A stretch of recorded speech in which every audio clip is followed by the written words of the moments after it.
Is paper money soon going to be completely worthless? Many experts think so. At one point in time, fiat currency was backed by the tangible value of gold or other precious metals. It was considered legal tender for anything of equal value. But historically, in fact, paper money always returns to its intrinsic value over time, which is zero.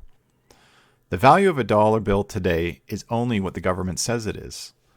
This arbitrary value is dependent on their actions, and there's no limit to how much money a government can actually put into circulation.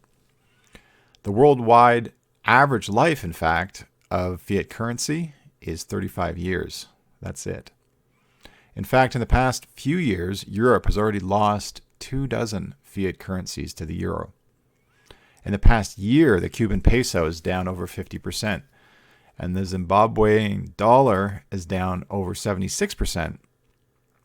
In the past year, the Venezuelan Bolivar was devalued so much that it was cheaper for people to burn it for warmth versus wood. Will crypto ever take over completely? Well, it is global by nature, whereas fiat is, of course, very regional and country-specific. Contrary to rumors, crypto is actually much more secure than paper currency and has much less fraud or money laundering associated with it. Credit cards like Visa, in fact, have fraud rates 10 times that of crypto, and given the multiple parties in clearing their transactions, you can see why.